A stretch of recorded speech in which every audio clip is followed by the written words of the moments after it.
Bonjour à tous et à toutes, bonsoir à tous et à toutes. Aujourd'hui, nous avons l'honneur de recevoir une personnalité, l'honorable Nzi Nda Eliane, qui est députée de Bokanda, région d'Nzi, située donc au centre de la Côte d'Ivoire. Avec beaucoup de plaisir, nous allons l'accueillir, habillée dans ce magnifique vert, pagne tissé. Mon Dieu, je le veux, ce pagne. Bonjour, merci. honorable. Bonjour, et merci d'être là. Prenez place, merci. je vous prie. Waouh. Merci. Honorable, merci encore d'être là. Merci. Tout le monde va bien à la maison? Tout le monde va bien. Ok, alors on a juste un tout petit questionnaire pour mieux vous connaître avant d'entrer dans le vif de notre sujet. Alors, votre jour de la semaine préféré? Le samedi. Samedi. Samedi parce que je suis née un samedi. Bah dis donc, d'accord. Alors, votre plus grande joie? C'est quand j'ai donné naissance à mon premier fils.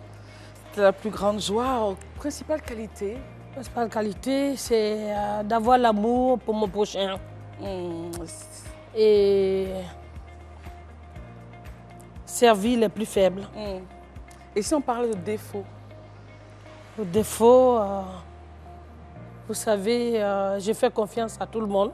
Ah, d'accord. Donc c'est un gros défaut. Alors, qu'est-ce que vous aimez chez l'homme, chez l'être humain en général? La qualité que vous recherchez chez une personne? Ce que je recherche chez une personne, c'est la personne qui donne de l'amour pour son prochain. Donc, les personnes passionnées voilà, qui donnent de l'amour. Qui donnent de l'amour, des personnes humbles. Est-ce que vous détestez donc l'orgueil, puisque vous aimez les personnes humbles? Oui, l'orgueil pour moi, c'est pas recommandé. Le plat préféré? C'est le guaguassou. Et son foutou igname et foutou banane. D'accord. Est-ce que vous auriez aimé faire quelque chose d'autre? Oui, oui. Depuis mon enfance, j'ai voulu faire autre chose. J'ai toujours aimé les métiers d'homme. Ah bon? Lequel? Et être technicienne, bon, finalement, je le suis. Voilà. À part la Côte d'Ivoire, quel est votre pays de rêve? Mon pays de rêve, c'est la France. Artiste préféré? Antoinette Kona. Ça, c'est bien dit ça. Qu'est-ce que vous aimez faire pour vous détendre? Oh, j'aime, vous voyez, je suis d'Unzi, de la région d'Unzi. C'est vrai que je suis députée de Bokanda, mais je suis Nzi de Dimokro. Ok. Et j'ai un côté de Kwasi-Kwasiko. Et donc, c'est la région d'Unzi. Et donc, chez nous, le Nzi veut dire l'eau. Donc pour me détendre, je vais à la plage. Ok. Et quand j'ai les pieds dans l'eau, je me retrouve. Vous pensez à votre Nzi natal. Voilà. D'accord, on va essayer donc de faire un récap. Votre jour de semaine préféré, c'est le samedi. Votre plus grande joie, c'était la naissance de votre premier fils. Principale qualité, l'amour que vous avez pour votre prochain. Le défaut, c'est que vous faites peut-être confiance un peu trop vite. Oui. Voilà. Et puis, ce que vous aimez chez l'être humain, c'est ceux qui ont l'amour du prochain. Oui. Et puis, ce que vous détestez, c'est ceux qui ne sont pas l'orgueil. Et ceux qui sont égoïstes. On va ajouter cela. D'accord. Alors, donc, elle aime son plat préféré, donc c'est la sauce guaguassou avec du foutoupa avec du riz. Hein. Le pays de rêve, c'est la France. Oui. L'artiste préféré, Antoinette Conan. Et puis, ce qu'elle aime faire pour se détendre, c'est aller à la plage, avoir les pieds dans l'eau. Ça lui rappelle le Nzi.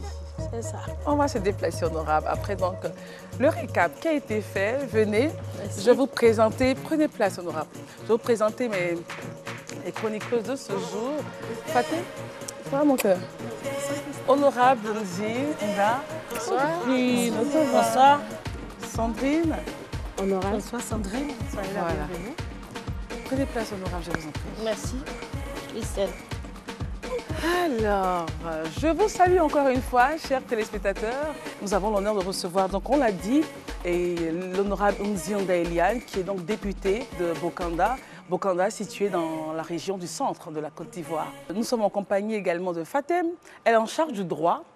Wow. Du droit des femmes, droit, enfin tout ce qui est droit, Oui, des choses importantes à savoir. Et Sandrine qui nous accompagne, qui est là, qui elle a la charge de parler aux nounous. Ah. Si, c'est très important de parler à ces femmes-là qui s'occupent de la maison en l'absence de monsieur et de madame. Mais il n'y a pas que ces rubriques. Hein. Lors de cette émission, vous avez des rubriques, on a les relations conjugales, on parle aussi au couple. Hein. On parle de santé, on parle de cuisine, on parle d'amour, de mode, de beauté, enfin bref, tout ce qui concerne la femme est épluché sur ce plateau. Et nous sommes très très heureuses de vous recevoir. Nous allons essayer d'abord de mieux vous connaître. Vous êtes à l'Assemblée, vous défendez le peuple de Côte d'Ivoire, mais de façon personnelle, vous aviez combien d'enfants, si ce n'est pas trop indiscret?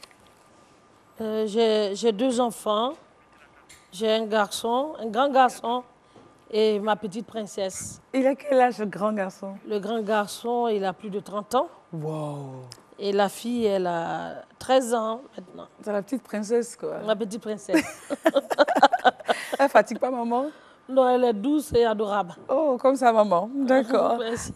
Alors, honorable, aujourd'hui, parlant de la chronique de Fatem, nous allons nous intéresser à une thématique, je crois, qui a fait l'objet de discussions également au niveau de l'hémicycle, c'est la parité, hommes et femmes, l'égalité, hommes et femmes. Et c'est vrai qu'en Côte d'Ivoire, on n'est peut-être pas arrivé à une certaine égalité dans tout le secteur, mais ça vient, c'est progressif. Et Fatem a des choses intéressantes à nous dire là-dessus. J'aimerais qu'on l'écoute, qu'on l'accompagne, qu'on l'écoute, et après, vous allez donc rebondir sur son analyse. Avec votre permission, on va l'accompagner. Merci, Christelle. La jeune Fatem qui va nous faire, donc, allez-y, restez là, je vais me mettre de l'autre côté. Voilà. Allons-y, Fatem. L'égalité est un droit fondamental de la personne humaine, quel que soit son sexe, son orientation sexuelle, ses convictions religieuses ou politiques, son origine, sa race, quelles que soient les différences entre les personnes. Sachez que c'est une notion qui est consacrée par la Déclaration universelle des droits humains. Nous naissons tous libres et égaux, en dignité et en droit. Donc que vous soyez des hommes ou que nous soyons des femmes, nous sommes tous égaux. Les femmes et les hommes doivent avoir accès aux mêmes opportunités et partant aux mêmes droits. Comme exemple d'égalité, je vais vous parler de l'égalité professionnelle, qui est le fait pour les femmes et les hommes d'avoir accès au même emploi, à la même formation professionnelle, à la même qualification et aussi aux mêmes conditions de travail. Qui dit travail, dit rémunération. Partant, la rémunération pour les femmes et pour les hommes doit être égale lorsque le travail est effectué de la même façon. Aussi, je vais prendre un exemple sur notre invitée ici présente, l'honorable. Nous savons qu'en Côte d'Ivoire, il y a des femmes députées, des femmes maires, des femmes ministres. Donc, parlons de l'honorable ici présente. À l'Assemblée nationale, lorsqu'il va s'agir de voter une loi, elle représente le peuple, que ce soit et les femmes et les hommes, elle la représente au même titre. Pour faire passer une loi, on va demander un vote. Lorsque l'honorable ici présente va voter, sa voix ne comptera pas pour une seule personne et la voix d'un homme pour double. Non, c'est l'égalité. Elle est députée, lui également. Il vote, elle vote. C'est pareil. Donc, c'est ce que je voulais vous dire ce soir. Les hommes et les femmes honorables ont les mêmes droits. La voix de l'homme député ne comptera pas double, on repart à notre place, Exactement. Que celle de la femme qui va compter pour une seule voix parce que donc c'est une femme. C'est ça. Alors, honorable, c'est vrai que Fatem nous a un peu fait le point de cette égalité. Que pensez-vous de ce qu'elle vient nous dire? Ben, tout ce qu'elle vient de dire est juste. Je souhaiterais que les hommes acceptent que les femmes soient complémentaires. Voilà, qu'on soit complémentaires. Parce que l'homme, sans la femme, il n'a pas de valeur. Voilà. Et les femmes, elles sont travailleuses comme les hommes. Aujourd'hui, vous voyez des femmes gendarmes. Vous voyez des femmes qui conduisent le bus et les taxis. Et moi-même, je suis technicienne en génie civil. J'ai fait le bâtiment, je construis, j'ai fini les palais de justice de Grand Bassam, au même titre qu'un homme qui pourrait... Au même titre qu'un voilà, homme. Et je porte mes bords, je suis sur le chantier, je parle avec les ouvriers, je leur dis, bon, il y a des erreurs. Je suis en même temps conducteur de travaux. Alors, en Côte d'Ivoire, quels sont les points saillants sur lesquels il faut insister parlant du droit des femmes et surtout de l'information sur leurs droits? C'est vrai, vous avez parlé de travail, mais est-ce qu'il y a autre chose? Bien sûr, il faut l'alphabétisation. OK. Parce que pour que la femme puisse avancer et soit épanouie, il faut qu'elle sache lire et écrire.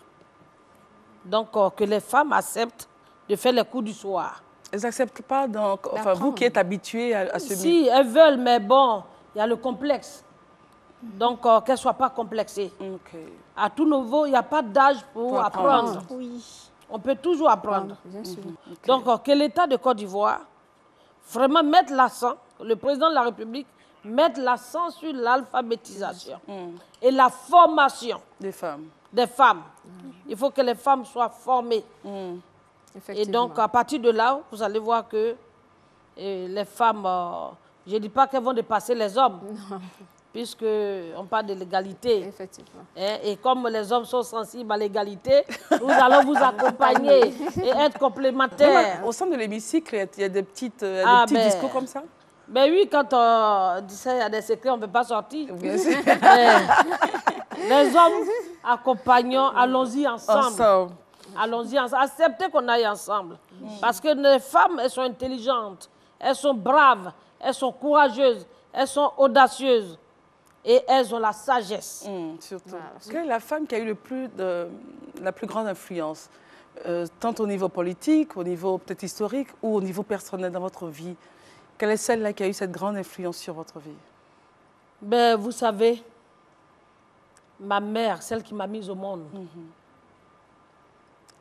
le peu de temps que je suis restée avec elle avant son décès, j'étais trop fière d'elle.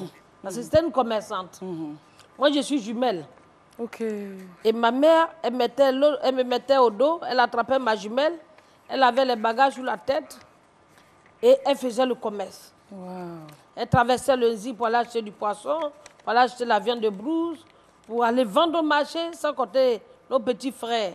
Wow. Et avec ça, elle a construit au quartier résidentiel de Dimokro. Wow. Elle a construit 3 maisons avant de partir. Wow. Et elle a eu des nounous à la maison qu'elle aimait, elle leur donnait de l'amour, elle les prenait comme ses propres enfants. Et donc ça vous a marqué. Permettez-moi de lui rendre hommage. Oui, bien sûr. Et on vous accompagne dans cet hommage. Merci beaucoup. J'ai plus rien à dire, sauf juste prendre un mot que vous avez dit et qui, moi, me touche particulièrement. Vous avez dit votre maman a pu construire et puis elle avait des nounous à la maison. Elle avait des nounous à qui elle donnait de l'amour, qu'elle traitait comme ses propres enfants. Et Sandrine, ici présente, avec sa coupe à la garçonne, est notre spécialiste des nounous. Parce qu'on s'est dit, il faut leur parler. Elles font un métier, voilà, qui pourrait les aider plus tard à pouvoir devenir comme vous, pourquoi pas. Et puis voilà, faire en sorte que les choses se passent bien à la maison avec les enfants, avec les parents. Sandrine, on vous a ouvert la porte. Merci. Rentrez, parlez-nous. Qu'est-ce qu'on doit savoir aujourd'hui? Qu'est-ce que vous avez à dire aujourd'hui sur les nounous? Voilà donc Sandrine dans sa rubrique Chers Nounous. C'est parti, Sandrine. Bonsoir, chers nounous. Aujourd'hui, nous avons une invitée qui excelle dans ces domaines des différentes fonctions d'activité. Et pour ce jour spécialement, nous allons parler de formation. Il est très important de faire la formation. La formation nous permet d'avoir un métier, donner de la valeur à notre métier. Être nounou permet à différentes familles de pouvoir vaquer à leurs occupations en toute quiétude. Une nounou bien formée fait bien son travail. Et de deux, elle met de la joie autour d'elle et elle est une perle pour les enfants dont elle s'occupe. C'est pour cela, pour pouvoir mieux être formés, nous pouvons nous adresser à des structures agréées par l'État. Parce qu'une nounou bien formée, ça a de la valeur et ça nous permet de pouvoir grandir dans tout ce que nous faisons. Pour pouvoir nous former, nous pouvons nous rendre dans des structures reconnues par l'État, avoir une formation de qualité et acquérir toutes les valeurs nécessaires pour bien faire notre travail. Merci et à bientôt. Merci Sandrine. Viens vite. Alors Sandrine a parlé de formation, de nounous. Et puis vous avez dit que maman avait des nounous, sûrement qu'elles étaient adorables. Pour qu'on puisse leur donner beaucoup d'amour. Alors qu'est-ce que vous en pensez? Il faut vraiment faire de la formation des nounous un cheval de bataille ici en Côte d'Ivoire. Oui, c'est important. En tout cas du personnel de maison. Bien sûr. Le personnel de maison, c'est très important de les former. Il y a quelques centres, il y a des personnes de bonne volonté Qui, voilà, qui s'essaient. qui essaient de former sur l'État. Ben, il faut que l'État prenne l'engagement de créer des centres de formation. Effectivement. Parce que c'est très important. Et parce que c'est un métier, comme tout autre. Bien sûr. Voilà. Et donc, il faut, et c'est très important. Alors, honorable, avec toutes vos activités, on se demande, est-ce qu'elle a le temps pour la maison? Est-ce qu'elle a le temps pour la famille? On sait la toute petite princesse, comme vous l'appelez, à 13 ans. Alors, comment vous gérez avec toutes vos activités, les structures du manioc et le piment, les femmes, Dimbokro, Bokanda? Est-ce que vous avez le temps pour votre famille? Merci, Christelle. Vous savez, tout est question d'organisation. Voilà, il suffit d'être bien organisé pour y arriver. Les matins, je rentre dans la chambre de ma petite princesse, parce que le garçon, il est grand, il est fiancé. Hein. Oui, lui, il faut pas donc, il vit chez lui. Nous sommes tout le temps au téléphone, et les week-ends, nous partageons le repas ensemble. Il vient avec sa fiancée, et la petite princesse, tous les matins, dans sa chambre. C'est le bébé, quoi. Voilà, lui fait des câlins, parce qu'elle est lente, elle se réveille difficilement. Le temps de la réveiller, faire des câlins, sur son petit déjeuner, parler un peu avec elle avant qu'elle ne parte. Le soir, dès que je rentre, je prends ses cahiers, j'essaie de lire avec elle, revoir ses devoirs et autres. Et puis bon, évidemment, monsieur, voilà. Il va rentrer. Et il n'aime pas quand les servantes font trop sa nourriture. Il aime bien que je lui fasse à manger. Waouh! Est-ce que vous avez le temps de le faire? Ben, je fais ça pour entretenir l'amour. Bien sûr. Et le foyer. Bien sûr. Parce que, quoi qu'on dise, c'est ça la femme. C'est ça la femme. Et il faut faire des petites gâteries. Au monsieur. Mais comment il voit vos fréquents déplacements, vos absences? Est-ce qu'il arrive à supporter? Non, mais il me soutient. Il me soutient beaucoup, il m'encourage. Les enfants, monsieur, et des fois quand je vais à Paris, qu'il a un bout de temps, il est aussi très occupé par son travail. Donc on fait des programmes, des projets de voyage. Ensemble, aller prier la Vierge et tout ça, des pèlerinages ensemble. Les week-ends, quand nous avons un bout de temps, à la plage, des petits voyages ensemble. Vous trouvez toujours le temps de créer? C'est très important. Parce que si tu ne trouves pas le temps pour ton homme, ben, tu auras beaucoup de rivales. Vous savez qu'il y a beaucoup de planteurs blessés à Abidjan. Alors, c'est même pas les lions, c'est des planteurs blessés. Alors, et donc, il faut avoir le temps. Il faut avoir le temps. Et donc, je fais tout pour avoir le temps, pour que le foyer, pour consolider, pour donner de l'amour. Et je dis merci à mon amour pour tout ce que tu fais. Avec ma petite princesse et David. Ils me soutiennent beaucoup. Je leur dois. Je leur dois tout cela. Parce que... Sans eux, vous n'êtes pas. Sans eux, je ne suis rien. Et, je prends conseil à tout moment. Je ne fais rien sans prendre conseil. Auprès de votre mari? Auprès de mon mari, je ne fais rien sans... C'est très bien. Je suis tout le temps en train de l'appeler. Il m'appelle.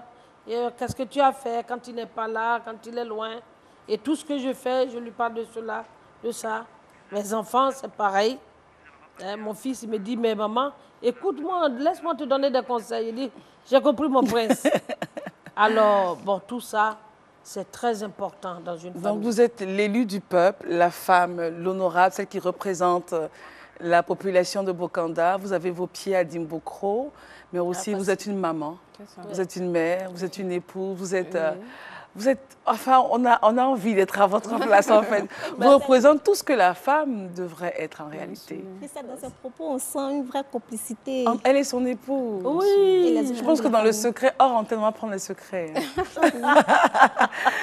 Alors, c'est vrai qu'elle est douce, elle aime... Enfin, on sent qu'il y a de l'amour. Oui. On sent que la petite princesse, c'est vraiment son cœur, son bébé. David, on le salue. Merci. Et elle a un talent caché, l'honorable. En bonne femme baoulée, oui. Quand même quelques petits pas de danse, ça ne manque pas. C'est pas mauvais. Ah oui. Vous dansez toujours quand vous êtes avec vos femmes à Bokanda? Oui, oula. Alors, je vais vous dire une chose. Vous arrivez à Bokanda, vous dites, Madame le député, ils vont dire, mais tout à l'heure, elle va danser.